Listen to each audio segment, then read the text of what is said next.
What's going on, Angela? It's good to see you. Hey, Peter. Hey, I got the video I stream just need going. to sneeze. Who knew that Peter was an Underworld fan? Oh my God, music like that type of electronic where it's like rock, electronic-y, like just in your face, somebody slap you across the face with a 2x4. Yeah, that's my jam.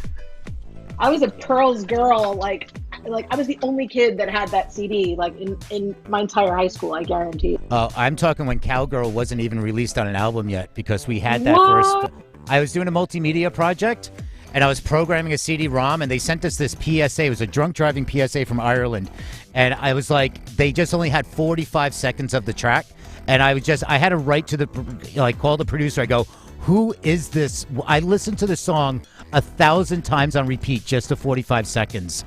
It was like everything. I'm like, I have no idea what this is. My brain does not compute. It was just one of those like moments in life that you heard a song and you're like, oh my God. And with that being said, we're going into the countdown.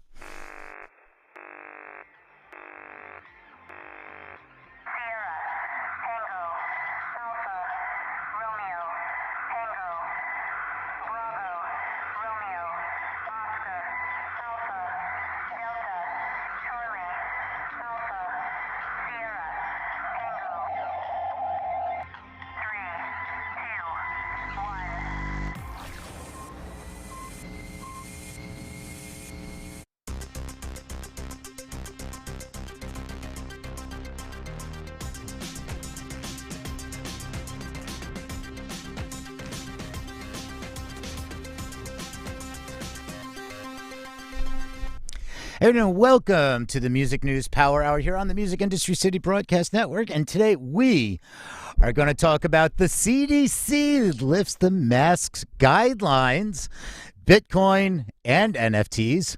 We have a bunch of festival updates.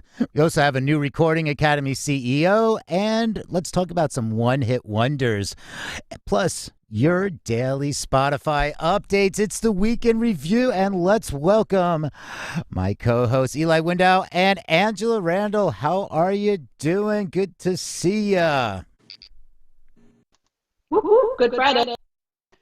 That's right. It's a freaking weekend. Hey, everybody. It's good to see you. Welcome to the Music News Power Hour. Lots going on this week. Oh, yeah, we have a lot to talk about. And for everybody that's tuned in during the week, or for those that are new here, you can raise your hand to jump on the stage. And also, if there's anything that we discussed during the week and you want to bring that topic back now that it's kind of settled in, or you thought about it a little bit more, you've seen some movement on it, feel free to jump in. And you can follow along and get all of those the headlines at musicindustrycity.com. And you click on the graphic that says show notes. And I also want to just kind of remind people to, with the new Android crew coming to Clubhouse, feel free to ping your friends in because the way the system here at Android, it's like the way the algorithm is sorting things. A lot of these new Android users aren't going to see the room, and you might be friends with them, and it might be beneficial. Or they may be able to want to jump in the conversation.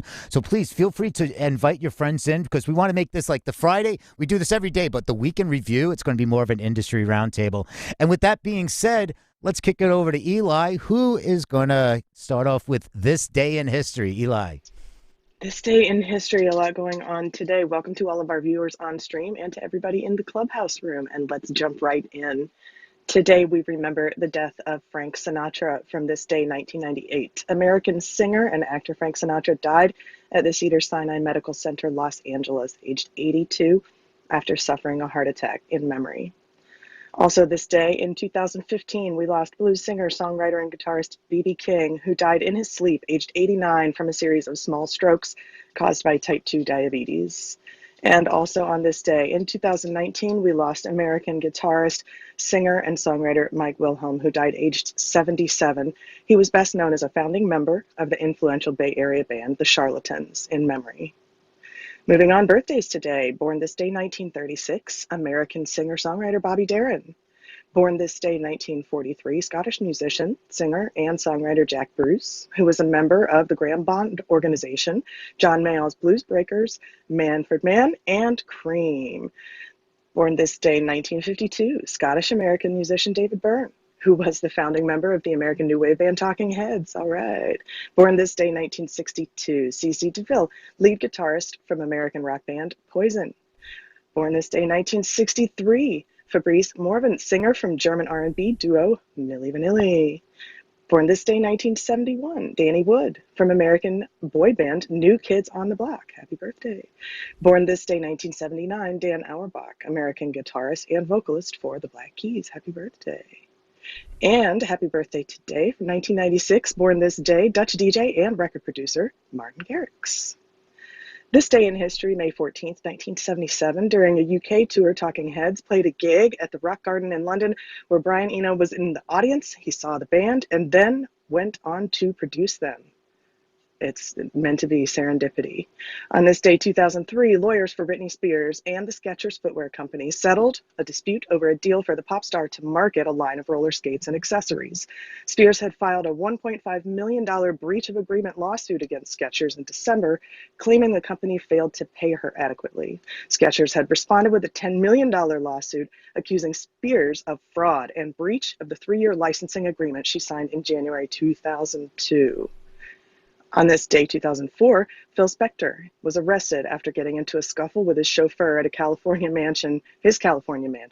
The 64-year-old record producer was taken into custody and was later released after a court date was set. And finally, on this day, 2005, a judge in Springfield, Massachusetts, ordered rapper 50 Cent to stay clean of drugs and take an anger management course to avoid spending time in jail. The rapper appeared in court, charged with assaulting 3 women at a concert in 2004 after leaping into the crowd. Very rock star, right? And that's it for On This Day in History. Back over to you, Peter. Right on. Thank you for that. I got to say, I'm a little surprised that the Phil Spector, they didn't end with Phil Spector pulled out a gun. Because that seems like a lot of anything with Phil Spector. It's like there's a great story with Leonard Cohen, him pulling out a gun and saying, "Hey, Leonard, you're lucky I love you." And Leonard just said something like, "Yeah, I'm lucky too," or something really snarky. But yeah, there's a lot of that, and crazy man. Maybe we don't know the whole story. Yes. Maybe we don't know the whole story yet. All right. And with that being said, with this, welcome everybody that is tuning in our live streams and also here on Clubhouse. This is where we scour the World Wide Web for music business news that we think should be open for discussion. We're going to start that. This is going to start to read very shortly. So what we do is we read key sections from the articles for the first 20 or 30 minutes and open up the stage for a roundtable discussion for the remainder of the hour. Feel free to raise your hand during the read if you'd like to come on stage and offer your thoughts. Please know it's being recorded and live streamed on Music Industry City's YouTube, Facebook, and other channels, noted by the red dot in the title. If you enjoy this, want to tune into all our programming and networking events, tap the greenhouse at the top to follow our Clubhouse groups, and you can register for free at musicindustrycity.com to get the weekly schedule and updates, including programming outside of Clubhouse. And make sure to follow all the green button co-hosts on the stage, Eli and Angela. So now, let's get to it.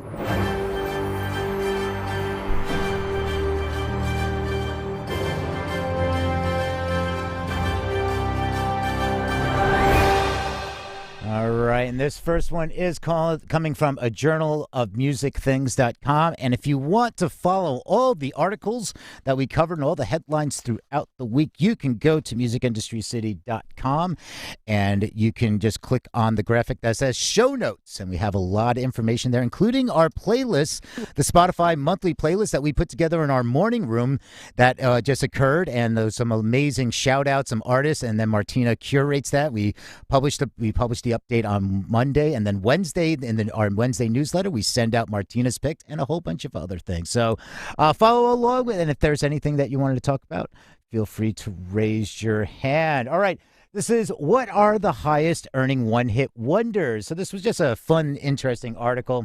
Many music fans have a thing about one-hit wonders, artists who are burned bright for exactly one song, then fall into obscurity. More often than not, they continue to release music, but no one cares. But if that one hit isn't big enough, it is big enough, that could sustain its author for the rest of their life. And so they did another survey, which was really an ad for a British site called broadbandchoices.co.uk. They dove into Spotify data to determine the highest earning one-hit wonders on the platform. So basically it was saying it has some breakdowns here, and It comes down to Gautier, somebody that I used to know has 810 over 810 million streams, which probably would have got drawn them about $4 million.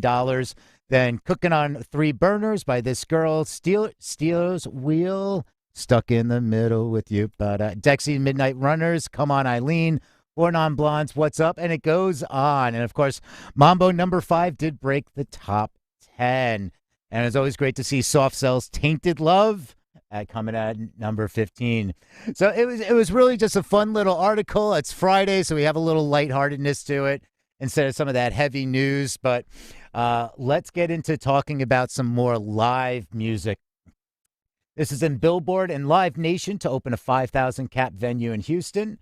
Houston is getting a brand new music venue this November that's revealed its plans for a 5,000 capacity terminal venue housing the city's major downtown development project, Post Houston. The terminal will be an anchor in the transformation of the historic former Barbara Jordan Post Office into a hub for culture, food, shopping, and recreation. And it goes on that the venue is designed so that when artists stand on the terminal stage, in their line of sight, guests will literally appear to wallpaper the room with virtually no visible blank spaces or gaps, as all balcony aisles and walkways have been designed at angles so the artist only sees people or seats. I find that really interesting because when they say the word terminal, I think of Terminal 5 in New York City, which has the worst sight lines ever. But then again, it wasn't built for a live venue. It was built as a club when it used to be Carbon before that and Mirage before that. So it's always been more of a dance club. But they say the terminal will combine industrial materials such as fiberglass grating, polycarbonate, and luminized fabric with an array of ephemeral multicolored lighting effects to create a machine for a spectacle. And there's a nice looking graphic here. And they will also have a general admission, but there will be seated balconies called Tribune Tiers that have been designed and constructed to provide fans with an intimate viewing experience despite not being on the floor of the venue. And they're expected to announce the schedule this July. And while we are on live music, let's continue with Lollapalooza. Right. Yes. Lollapalooza gets the go ahead for 4-day festival this summer, and this is in Variety. It says that Lollapalooza Festival will return to Chicago with a 4-day event as at its usual place and date range, Grant Park, July 29th to August 1st. Sources tell Variety. The city of Chicago gave the event the green light at near to or full capacity, insiders report. And an official statement, likely with headliners, is expected to come next week. Reps for festival organizers C3 declined Variety's request for comment, although one told the Chicago Tribune late last month, quote, "We are excited about the progress in Chicago as the city continues to reopen. We are in close contact with city and public health officials as we continue to plan for the festival and remain optimistic about Lollapalooza 2021 in Grant Park." Quote, and the festival's website still has the 2020 dates, and the lineup will soon be posted. And it goes on. It talks about it's also last month, Chicago Mayor Lori Lightfoot announced that the city is loosening its current pandemic restrictions, which with allowed to operate with 15 people per 1,000 square foot, as reported by the Tribune. The city's first street festival is scheduled to be in the Windy City Smokeout on July 8th through the 11th, although full vaccination is required for all vendors, performers, and staff, and non-vaccinated attendees would be required to present proof of a negative COVID test taken within 3 days of the entry. Lollapalooza will not even be the first major festival to be held in the U.S. since the fall of 2019. The 3-day hip-hop festival Rolling Loud with headliners A$AP Rocky, Travis Scott, and Post Malone will take place July 23rd through the 25th at the 65,000 capacity Hard Rock Stadium in Miami. And also New York has moving ahead with Governor's Ball Festival in September and even more. So it goes on, a little more details. I mean, also we're going to tie this into the CDC announcement later on, which might change things up. But as we tie this into more live music, we're going to tie this into technology. And this one is from Polestar. And again, you can go to all the headlines, news articles in the show notes, and that's musicindustrycity.com, and click on the show notes graphic. Exit Festival Serbia launches Bitcoin payments for tickets. So Exit Festival announced that it's joined, quote, the crypto revolution as one of the first major festivals in the world to make ticket sales available for purchase via the Bitcoin digital payment system. The event in Novi Sad, Serbia is also en route to be the first major international festival of the season, July 8th through the 11th, with headliners like David Guetta, DJ Snake, Okay, it goes on and on and on. With the growth of blockchain, digital currency, and non fungible tokens, NFTs, NFTs, the promoters of Exit felt that festivals should adapt and embrace new technologies to cater to their audience needs. Said Exit Festival CEO and founder, the potential of blockchain, digital exchange, and currency is exciting. We wanted to make sure we are at the forefront and are utilizing new technologies and able to engage with our tech savvy audience as technology evolves and changes. Customers are also able to purchase festival ticket passes, camping tickets, lockers in exchange for Bitcoins via Exit's web shops. So this is really interesting. It's I'm going to tie this even further down the road. But we're looking at this cryptocurrency, and as a digital currency, it's here, and it's not going to go away. And we want, and I keep on saying that's been pushing this really kind of all week. I think Eli can attest to this. Is that like pay attention? And in the show notes, we have some articles that talk about the 5 hidden costs of cryptocurrency. So if you have to open a wallet. You're not using PayPal, you're not using Venmo, you're not using Cash App. You are converting to an asset and you are exchanging that asset. So there are different fees that are incurred with it. And I love it. I've been a crypto fan for years, NFT fan, like when it started. And, the thing is, it's just, I want to express, please just do your research because you can easily lose money. There are things like, crypto wallets give you a 12 word code and write that down on a piece of paper and stick that into, a safety deposit box, because if you ever lose that, you can't get it back. It's not like forgot my password. It's like, if you forget your password, you can get that. But this is your master key, so you can't lose the master key. Basically, treat this password like cash. Yeah. It's these are the type of things. But in the show notes, there are articles that talk about the hidden fees, and we talk about with NFTs and like you have to exchange to Ether, on the Ethereum blockchain and things like that. And it's like trying to buy, if you have $100 and you're like, I want to buy that NFT, and the NFT equates to whatever the coin is associated in the token. It's like, it's $100. Well, you put $100 into, and you have to exchange it and your MetaMask and this. By the time you get it, you only have $67 worth of that. $100 is now gone down to 67. So you have to really pay attention, and it changes in an instant from the time you from the time you say I want this exchange, and by the time you hit the buy, it can change. So I just really encourage everybody to look at the articles in the show notes and pay attention. Is anybody that and I know Andy, you're big on this, and is anybody else here dealing, playing around in? And I don't say playing around lightly, because it is not a game, even though Dogecoin started off as a joke, but it's not a game. This is money. Is anybody utilizing? Is a better choice of words I could say. Blockchain, crypto, NFTs. Yes. I'll go. Yep. And what is your experience, Doug? Like, what would you say is just like kind of? I want to make sure that we get out good information, like tips, not like tips on like how to mint an NFT, but like what's your, what would your suggestions be for people that are looking to get into this? Well, I've been doing some work in this space, as Andy has. More, assisting artists and their teams. I would say it's so deep. I would just say if you're interested in it, read some more, and then read some more. You're not going to get the true story from Facebook headlines or from Business Insider stories with misleading information. It's so early in the mainstream adoption of this space that there are so many different ways you can go down. And to be totally honest, Ethereum based NFTs are not for everyone right now. They may be in the future when Ethereum fully transitions to 2.0. But the gas fees that you mentioned earlier, those are a significant consideration, particularly for smaller artists and for anyone who's not really going to be adopted by the community who are buying NFTs. There are also other blockchains like Wax and like Flow, which do not have gas fees and are infinitely more environmentally friendly. So far too much to really recap in a couple of minutes. But I would just echo you and say read, and keep reading, and you'll eventually get a picture for what it is. Yeah. Definitely educate yourself on that. And I'm going to tie that into the next article. It's as we go through this. And this is from Reuters. Retail and consumer eBay taps into NFT frenzy, allows sale on the platform.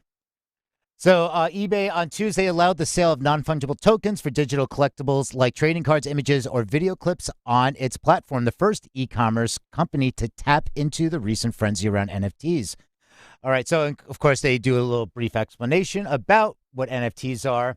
But, you know, of course, like in every headline, they have to put in that the sexy line of like, oh, the tens of millions of dollars recently at auction houses and Christie's and Sotheby's and the $69 million artwork by Beeple. It's like, yeah, these make the headlines and this is what people get really excited about and want to jump in, dive into the deep end and not check the water depth first.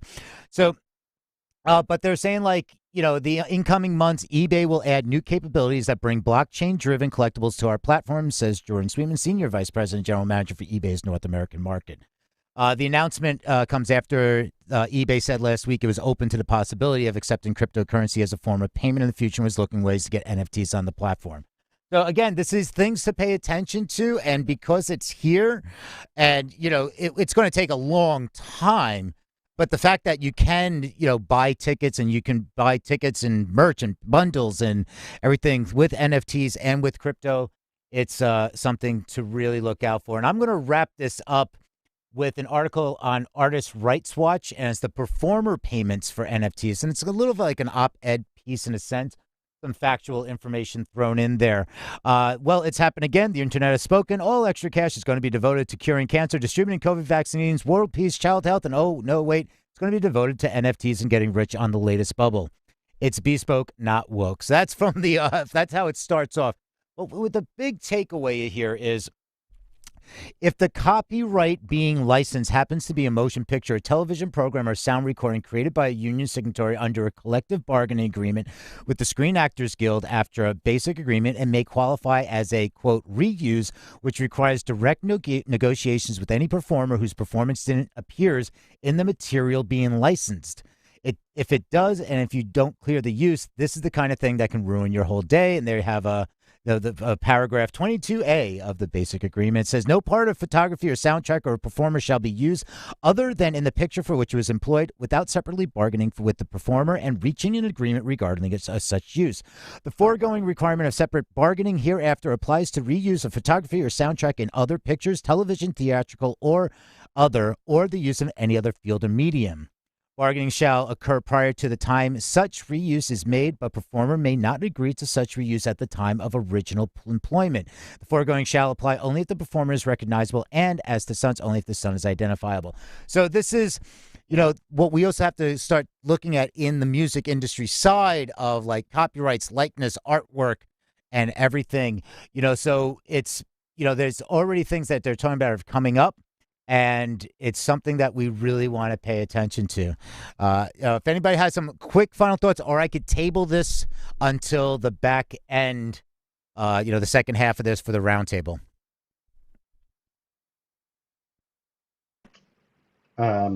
It's perhaps for the roundtable, but I was just going to comment on the state of the music business and NFTs and how I see it coming around. So if I'll leave it up to you.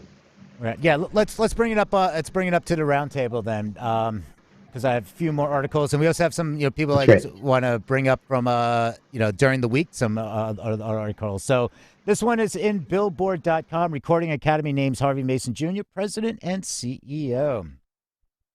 All right. So I mean, he had its new president and CEO as a producer served in the role as on an interim basis for the past 16 months. So congratulations, Harvey. So the Academy said it opened a search earlier this year and reached out to more than 100 potential candidates, but clearly the right person was already at the helm.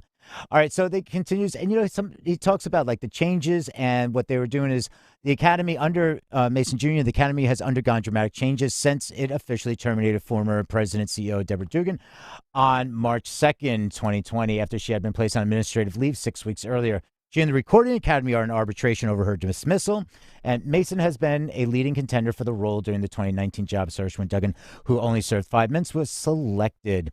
All right, in April last year, the Academy hired Valicia Butterfield Jones as its first Chief Diversity, Equity, and Inclusion Officer. And then in September, it formed the Black Music Collective, which includes a number of prominent Black music creators and professionals with, quote, the common goal of amplifying Black voices within the Academy. So it's good to see that there is this change happening.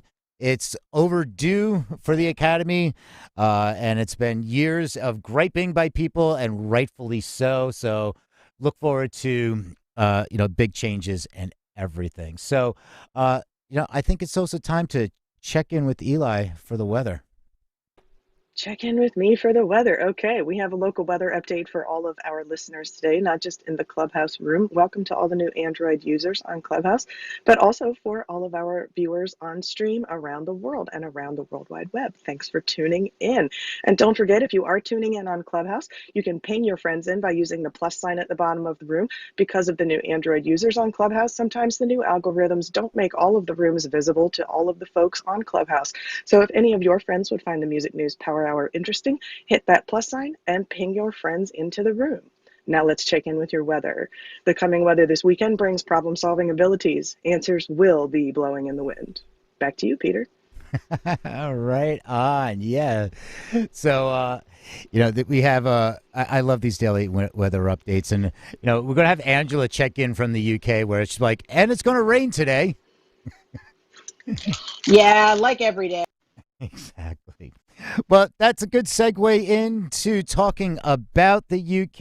And this one is the MMF launches updated mental health guide at the Great Escape. The UK's Music Managers Forum had today published a new version of its Guide to Mental Health, updating the free resource it originally produced in partnership with Music Sport and Help musicians back in 2017. The new expanded version of the guide has been co-authored by Sam Parker of Specialist Music Mental Health Consultants Parker Consulting, who is also co-founder of Music Support. Among the topics covered are stress management, imposter syndrome, anxiety and depression, alcoholism and drug dependency, and healthy boundaries. The guide is being launched with a panel discussion at the online edition of The Great Escape. So this is, May is, Mental Health Awareness Month, and we've been covering a lot of that, and there's a lot of resources. And we have this article, which is from Complete Music Update. It also has a link where you can download the guide. We have added this into the show notes under resources. So if you go to musicindustrycity.com, click on the graphic that says show notes, it'll take you to the Google Doc that has everything. And under resources, we have a lot of resources there that we feel are important for musicians, artists, people in the business. And therefore, we've added in a lot of these. And Billboard just also had one talking about organizations for mental health awareness.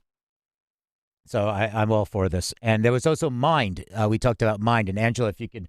Listen, I mean, the MMF does a lot more in Europe than they do in the U.S., that's for sure. Yeah, 100%. I mean, I think since the beginning of the COVID pandemic, there have been just I want to call it to the tune of about 400% more reminders, organizations, people coming forward, because we're just so keenly aware of how mental health is affecting particularly creatives. Because obviously, if you can do your job from anywhere and get feedback and work in teams and do all of that, you generally have a little bit more of an outreach, a bit of connection. Whereas, a lot of creatives work on their own, and the payoff for them is when they finally get to present their work to others. And since that's been severely limited, these organizations are absolutely paramount. So, Mind is definitely the biggest one, but yeah, MMF also is very well known for just about the same. Right on. Thank you for that. Yeah, I mean, it's always interesting. I always joke about the MMF in the U.S. It's like, and I know they changed some the executive board or whatever, but it's like, I just would love to see them doing more in the U.S. as well. I have some really important news here. Everybody, all right, listen in. All right, stop what you're doing. This is really important breaking news. This is from people.com. Paris Hilton won't be DJing at her own wedding. She says she'll take the night off. Paris Hilton is What? sharing. Yeah, I know. Paris Hilton is sharing some wedding planning details for her upcoming nuptials fiance Carter Ream. And she says she has hit Paris Hilton has hit the DJ booth from pretty major parties, but when it comes to her own wedding, she's stepping aside. Quote, I think for my wedding, I'm going to be so stressed out that I probably will have other people DJing. Hilton revealed in a conversation with Jason Gay for the Wall Street Journal's The Future of Everything Festival. Luckily, the star has no shortage of options to choose from. She says, quote, I got a lot of friends calling me saying, I want to DJ your wedding. So I have a whole list of people who want to do it. So I'll take the night off and that night and just be the bride, she said. Man. I'm not going now. Yeah. I'm going to RSVP no. I think you might have to give us a few minutes to get over that, Peter. She found somebody to marry her. That's good news, I guess. You should see the size of the ring. You can look into it. It's in the show notes. So with that being said, Eli's face, I'm just watching Eli in the video and she's just like, like this is a true face palm. Eli, would you like to comment on this, please? Well, I mean, I'm definitely not going now. I mean, I got the invitation, but it was my understanding that she would be DJing. So I'm just thankfully I haven't taken the tags off my dress yet, so I'm just going to return it. And I'm not going. I don't know about the rest of you, but I'm not going now. I'm devastated. What happened? She could have done a tag team set. I mean, I was expecting her to headline. So with that being said, let's get some more serious news. And this is from USA Today. And we have been cheering quite a bit or sleeping a little bit better as of last night. The CDC lifts indoor mask guidelines for fully vaccinated people. But what does it actually mean? And this is from, again, USA Today. And you're going to find this. I mean, just hit the Google machine, just hit the news tab, and you'll find a whole bunch of articles on this. But the CDC announced new masking guidelines Thursday that carry welcome words. Fully vaccinated Americans, for the most part, no longer need to wear masks indoors. The agency also said fully vaccinated people don't have to wear masks outdoor, even in crowded spaces. There are still some exceptions, but the announcement represents a quantum shift in recommendations and a major loosening of the mask restrictions that Americans have had to live with since COVID-19. Okay. So it says here, quote, the CDC director says anyone who is fully vaccinated can participate in indoor and outdoor activities, large or small, without wearing a mask or physical distancing. If you are fully vaccinated, you can start doing the things that you had stopped doing because of the pandemic. Goes on that health experts say the new CDC guidelines may encourage more people to get vaccinated by enticing them with tangible benefits, but it may also add to the confusion of mask etiquette in the United States. So, there's some questions like, where do I still need to wear a mask? And the CDC guidelines say fully vaccinated people must still wear a mask in healthcare settings, transportation hubs such as airports and stations, and public transportation. This includes planes, buses, and trains, or planes, trains, and automobiles within or outside of the U.S. as part of a federal mask mandate that was extended to September 13th.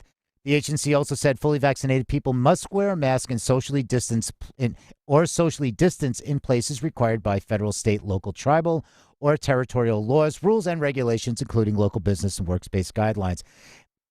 All right, so it means that fully vaccinated people may still need to wear a mask depending on where they live and where they go. Some business owners may follow CDC guidelines, but others may be more reluctant to lift their own rules on masking. It talks about how they'll be, goes in deeper, how the mask guidelines will be enforced. And one of the things is, quote, and say, Rachel Filch-Loeb, Associate Research Scientist at NYU's School of Global Health, Public Health and Preparedness, said, we're creating a situation where private companies or individuals are responsible for their business and finding out if people are vaccinated, if they're even going to be enforcing that. So it talks about why did they lift it? Can the CDC bring back mask guidelines for fully vaccinated people? And the CDC said it's possible masking guidelines may return for fully vaccinated people in the future if vaccination rates decrease and coronavirus transmissions increase. So It's a pretty in-depth article, and the other thing about this as a takeaway is that it's also states. States have their own, like, these are guidelines. This is not a law. So the individual states have authority. So, like, Hawaii is still saying that they have to wear masks. In New York, Cuomo is saying they're going to look into this before making any announcement. Many states have already relaxed months ago, and some, as soon as they heard this, just released their guidelines overnight. So it also is important to pay attention, and just I don't want to be like the Debbie Downer on this thing, but there's also, we just want to say, please still be safe, because the Yankees, the New York Yankees, 8 of them, this was just recently announced, 8 New York Yankees members of the team who have been vaccinated have come down with COVID. Bill Maher had to take off from his show because he is also vaccinated and he's come down with COVID. So be careful is all I can really say. And I know Eli was just pointing at me like, yes, yes, yes. So Eli, you want to add on to this? I can't stress that enough, because I've heard a lot of folks say, well, I'm fully vaccinated, I'm not going to mask anymore. And I just wanted to say that my understanding is that that being fully vaccinated doesn't mean that you're invincible to COVID. It means that your chances of being hospitalized or put on a ventilator from COVID are greatly decreased, and you can still catch COVID and you can still spread it to other people. So please wear a mask, wash your hands, stay safe, protect yourselves and each other, even if you're vaccinated. Everybody, let's get through this together. Yeah, I'll just reinforce that by saying that 7 of the 8 people in the Yankees organization are asymptomatic, 0 symptoms, and they all also received the one-shot J&J, which only has a 70% efficacy, and so that is in line with the possibility that they would have contracted it. And also on that same note, I read something yesterday that said that in New York State, there are 0 vaccinated people hospitalized or on ventilators. That's excellent. That is great to hear. And actually, if you talk about the 8 players, that is like, 30% of the, if it's 70% effective, that is about 30% of the lineup. And they do also that, as far as not necessarily players, but organization-wide, they are only 85% vaccinated across the. But that that includes office workers, maintenance staff, et cetera, et cetera. Thank you for that and that update and everything. With that being said, we just do have just a couple more articles, and we're just going to open up. So again, if you want to jump up to the stage, you want to comment on any of the articles that we're talking about, we're going to open it to an industry roundtable in just a few minutes. So please feel free to raise your hand. Speaking of traveling, this is in the Wall Street Journal. Fake COVID-19 certificates hit airlines, which now have to police them. And this was also, we had an article last week that was mentioned by Chris Musgraves about somebody in California that was making fake COVID vaccine cards. So this one now the airlines are dealing with, and it says test results often required to fly across borders can easily manipulated. All right. So this is coming out of London. Airlines are battling a scourge of passengers traveling with falsified COVID-19 health certificates. The documents are often the COVID-19 test results required by many countries on arrival. The International Air Transport Association industry body said it has tracked fake certificates in multiple countries from France to Brazil, Bangladesh, and Afghanistan. Border control authorities and police forces have also reported arrests of people selling documents in the UK, Spain, Indonesia, and Zimbabwe, among others. The problem is hitting international flights more than domestic ones, which typically don't require certification at the moment. Airlines that are more dependent on cross-border travel, particularly those operating Europe, are growing increasingly alarmed as they look to this summer when they hope the demand will start to return. So, this is exposing a logistical blind spot as airlines rush to navigate post-pandemic travel standards and retool their systems to ease compliance and spur demand. Airlines say their staff aren't equipped to handle the police and all the health certifications need to worry about. The problem will be exacerbated when some countries also start asking for vaccination certificates. So this is something, it's also for artists and musicians that are traveling across the borders. So, it's hopefully, and like the speed and like the efficiency. So, they're going to probably start talking more about those apps passes, things like that. So just be careful and don't fake or forge your COVID vaccine, please. And with that being said, it's Eli's favorite spot. It is my favorite spot, but before we go on, I want to say too that I've actually received several emails from. They look very suspicious. These emails asking if I would like to register my vaccine card, my vaccination card, in some sort of a passport, and each one of the passports is called something different, and none of these are government-run sites. So if you are being offered the chance via email to register your vaccination card via a website for some sort of a passport that seems suspicious, please do double check that before you register your vaccination card with anybody. Do your vetting and make sure you know who you're sending that information to. That having been said, we are moving on to the final section of our headline read today in the Music News Power Hour. We are moving into the big green dot. It hits the spot, the Spotify spot, your daily Spotify update. Before we do that, we want to remind you that you can chime in the chat if you are viewing on stream, or you can raise your hands up in the Clubhouse room. Make sure that as you're enjoying Music News Power Hour, you ping your friends in and they can put their hands up as well. Join the discussion right here on Clubhouse.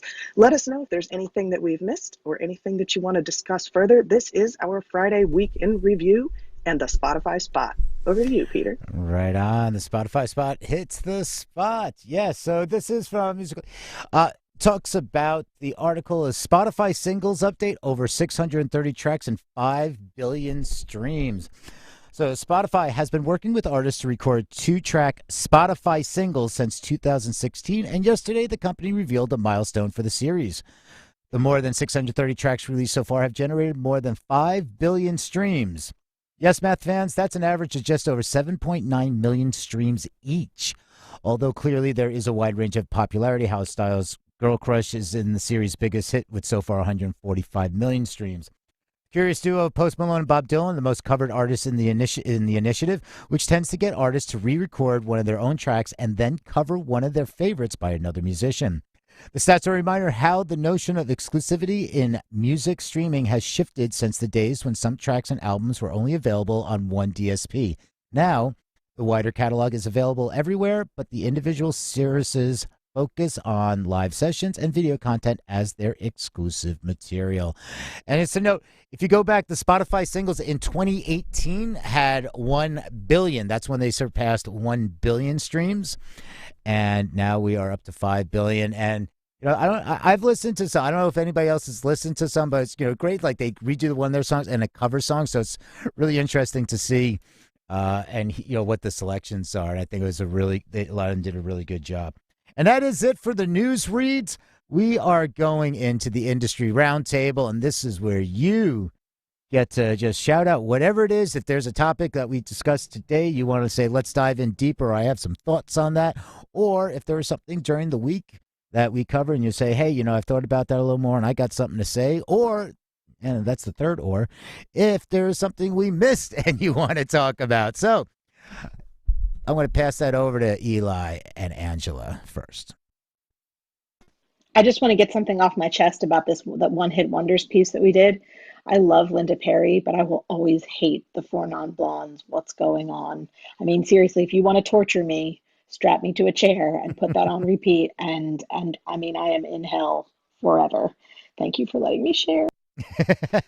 Angela, I love you so much for saying that, because the part where they say, oh my God, I try, like gets stuck in my head on repeat and it won't go away. And it's the stuff that bad dreams are made of. Just those couple beats of music haunt me. And I'm not a hater. I love her. She's wonderful. But oh my God, that's yes. Oh yeah. I know what you mean though. I know what you mean. It's kind of an earworm that gets stuck in your head whether you like it or not. Well, speaking of that, should we pull up some crash test dummies?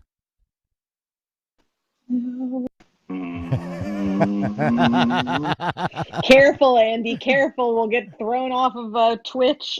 I'll get DMCA'd. It wasn't growly enough. Also, on that topic, did I hear Dexy's Midnight Runners being lumped in as a one-hit wonder?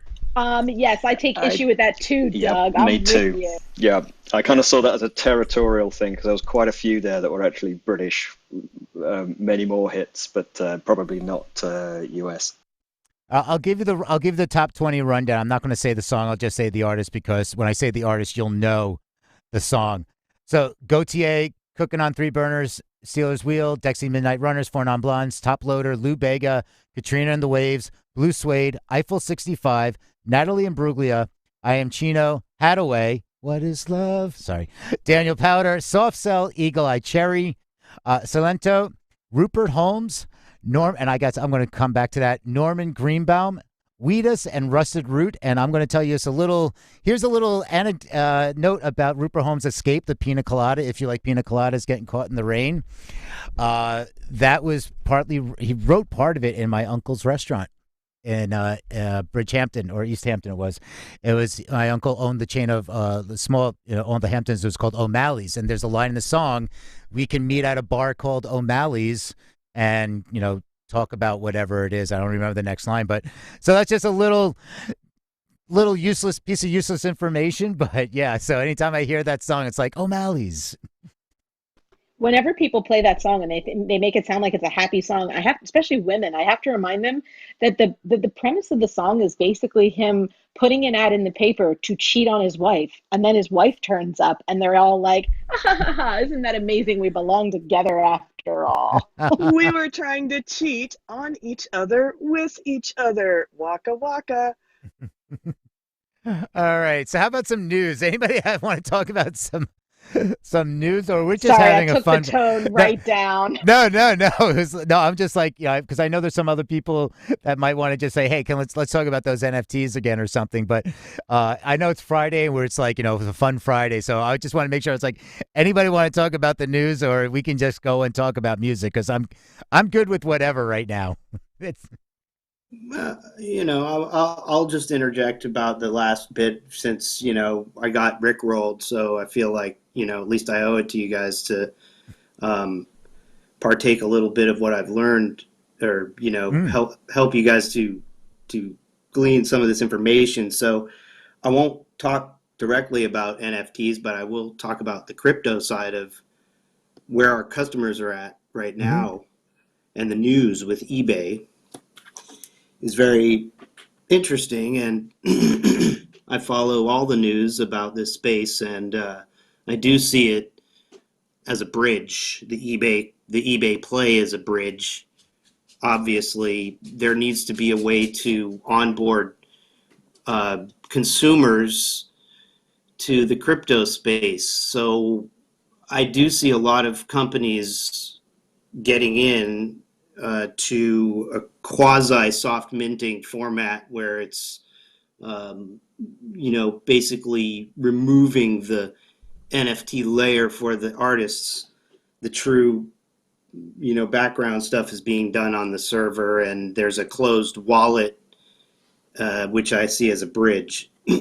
But because the ultimate goal is to get rid of those transaction fees, probably that we all suffer with Visa and MasterCard.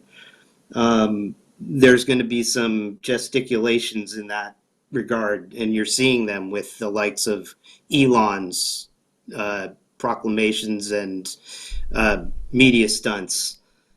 Onboarding is the next phase, so education is going to be crucial.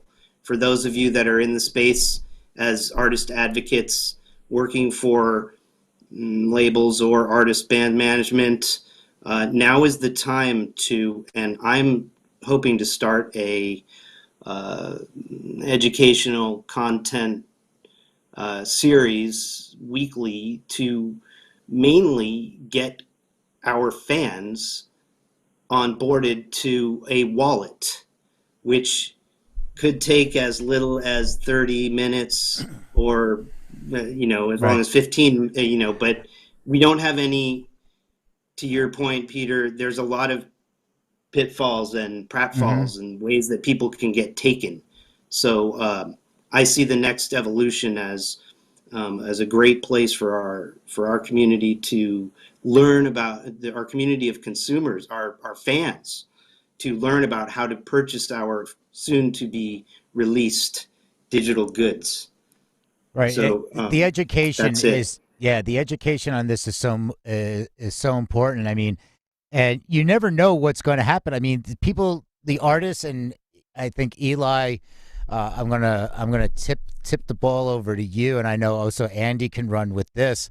Is the NFTs are not going to launch your career if you already don't have a fan base that won't buy a T-shirt or any other kind of merch. And if you have like if you're at that stage and like that's what a lot of people are looking at is and even established artists, we're starting to see there was that run and it wasn't a bubble, it was a peak, it was an excitement, kind of like what Clubhouse had, a lot of new shiny things. And there's the sexy headlines, $69 million that creates, a buzz. And so, even when we talk about it being a bubble, it wasn't a fucking bubble. All right. The internet back in the .com was a bubble. There's different bubbles. This was just a quick little excitement. Now it's leveling off. But what we've seen is, the value has dropped tremendously. And people are starting to question. It's like, what is it going to do on the resale market? And that's going to be, we're going to have to wait years to see how that turns out. It's an investment. If somebody wants to put their NFT on, they bought something, put it on a secondary market. But Eli, I mean, I know you and I've chatted about this, and I'm going to also open this up, and Andy, if you want to chime in with Eli's comments, because I know you've experienced, is the fact that coming from an artist manager side, how would you discuss this with your artist, Eli? I actually had this conversation with an artist not too long ago, and they were saying that they don't have a lot of material released right now. They haven't really sold very many records. They don't have very many things available for streaming on DSPs, and they don't have too much of an online presence, but they have material that they are about to release, and they said that they want to make sure that they mint NFTs for everything that they're about to release before they release it. And I kind of said, well, no offense, but let's make sure that we can sell real merchandise first. And the artist said, well, what if someone tries to steal my art? And I told him, well, first of all, that's kind of like buying an insurance policy for a painting that hasn't been painted yet in case somebody steals it someday. But secondly, if your work gets stolen, I said, I'll go after them, and then we're going to make money. And we'll find them and we'll fix it. And, if they're using it without permission, we'll make sure that they get our permission. But honestly, let's have your material get stolen before we worry about trying to mint NFTs for everything that you're doing. I think that that's a wiser course of action. Let's release the material. Let's sell the actual merchandise first. And when you become a little bit more of a household name, then we'll be concerned with minting NFTs, because let's face it, the NFT success stories that we're hearing a lot of mixed reviews about NFTs. And a lot of the success stories that we're hearing about NFTs are from celebrities who are household names. We're hearing very few headlines about Joe Schmo nobodies who made billions and billions and billions and billions and billions of dollars in NFTs and became a household name just for NFTs. We're hearing about celebrities who are household names in other areas becoming successful in NFTs, but not across the board. It's very unsure. So my advice to the artist was, let's sell a bunch of merchandise first, and then we'll worry about the NFTs. Yeah, the vibe I get from the NFT is related to, relating it to merch is like if an artist sold like at their concert or on their website sold one T-shirt for thousands and thousands of dollars, and it just like goes against like the whole communal nature of wanting to represent the artist, where if you're into it, you want other people to know that you're into it by wearing that thing or displaying that item. Well, yeah, I also think that there's a T-shirt has one utility. An NFT could potentially have multiple utilities depending on what you put into the smart contract. But for Eli, I would offer looking at it this way, which is like a place that allows you to be, it's a collaborative pivot point, which says that me as a songwriter or me as a singer or me as a producer or whatever it is, that now I'm an element of something. Because instead of me worrying about, does my fan base know what an NFT is? Do I need to educate them? Do they even have, Ethereum, or do they have WETH? Like, that is a process. But if I find someone who is already an NFT artist, who exists in that space, who has been in the community for a decade or 5 years or 3 years or whatever, and already has interest around their art, that's the person who I need to reach out to collaborate with, because they already hold the audience. So I don't need to try to build one myself. I just need to collaborate with that person who already has the audience. And I think that is kind of where you can collaborate more with visual artists, with other musical artists, with NFT artists, with like, there's just other ways to approach it that doesn't Yeah, necessarily have to be you. that's very true, and I love that you pointed that out, Kevin. But I do want to say that collaboration is kind of always a two-way street, and you're not going to find somebody moving within the spheres of NFTs very successfully who's just going to offer to anybody who reaches out to them, yeah, come on board with me, work with me, and work inside my space and NFTs. I think that everyone is really selective, and so if you find that Yeah, collaboration, that's beautiful, man. But everybody, just be careful. yeah, I would say for anybody, Eli's making a great point. And what I would just say to you is like, you don't not reach out to a record label or a songwriter or even a venue, right? Unless you think that you have something that's of value for that person. And you leave it up to them to decide whether they want to work with you. You do not eliminate yourself from the market yourself before even going out to find out. So I would encourage you to see if you have value to bring to someone in that space, and then make the collaboration off of that and see how it works for you. I did want to point out that it isn't as clearly known. And those of you who are much more embedded in the space, I'm on the periphery of this at best. But those of you who are much more embedded in the space, it is good to point out that at the moment, the average person hearing about this and knowing slightly about what NFTs are perceives the marketplace as just being full of rich eccentrics. I mean, that if you were to ask your average Joe that has heard of NFTs, it's just, oh, people with lots of money and don't know what to do with it or whatever. It's not all people who love art, all people who love music, all people who love film, all people who love whatever. It's such a sort of sticky marketplace that it's hard to know what they're really looking for. So if you're a creator and you're making something that might be valuable to sell in other ways, it may not make sense as an NFT because it may be difficult to zero in. It's such a relatively new audience that it's maybe difficult to zero in on exactly who the people are that are in the market for buying these tokens.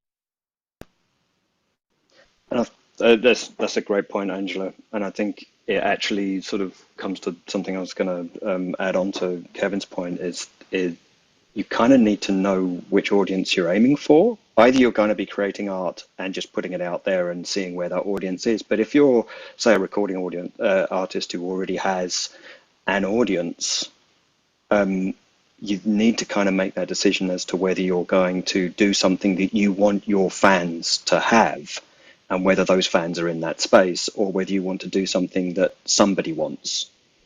Because there can be actually a bit of a kickback from your own fan base that you're creating something that they don't have access to. And that can cause a little bit of friction. So you have to kind of watch on that side. But there was I was in a room last night with a guy called Jesse Froman, who's a photographer who did the last shoot with Nirvana. And it was a very small room, and we were all chatting about the space. And there's a very interesting anecdote that happened this week. I think it was Christie's or Sotheby's, I can't remember which one, put on some NFTs for sale of the last photo shoot. Oh, yeah. No, it was the CryptoPunks. Okay. There was a few CryptoPunks that had been held back, and they were for sale through one of the huge auction houses. And the reaction afterwards was just, it kind of sums the whole thing up. The entire art industry went, oh my word, how much did those little tiny little 8-bit graphics go for? And the entire crypto world went, it only went for that much? Yeah, there it is right there. In a nutshell. Yep. I Thank love you it. for that. I love it. I love it. Yeah, Way to wrap up. We're going to have our own NFT room one of these days. With the Music News Power Hour almost always comes into an NFT discussion, and we have such interesting conversation and so many folks with so many experiences that sometimes it feels like we should start a room just to discuss NFTs. But this is the Music News Power Hour, where we cover music industry news that we think is important, and we think you might think it's important too. We open up for discussion each weekday 12 to 1 Eastern. You can join on stream on multiple streaming platforms or on Clubhouse. Be sure to ping your friends into the room. And on behalf of our UK correspondent, Angela Randall, my name is Eli Window. I want to thank all of you for joining us today for our Friday week in review. And thank you so much from Angela and myself to everyone who joined the conversation on Clubhouse. Welcome to all of our new Android users. Over to you, Peter. Right on. Thank you, everybody. What a great week. Thank you, everybody. We really appreciate your input and chiming in. And I also appreciate everyone who sends me hits me up on Instagram on the DMs and sends me articles. And so things that, think we should be covering or you want to discuss. And even things like Paris Hilton not DJing her own wedding. So it's Friday. I had to do it. So, but everybody, and again, for everybody that's new, we do this Monday through Friday at 12 p.m. Eastern. And we also do the morning show, Good Day Music World. And on Fridays in the Good Day Music World at 11 a.m. to 12 p.m., we do music shout out. So if you want to shout out an artist, it's a party. We create a playlist of those artists that are shouted out.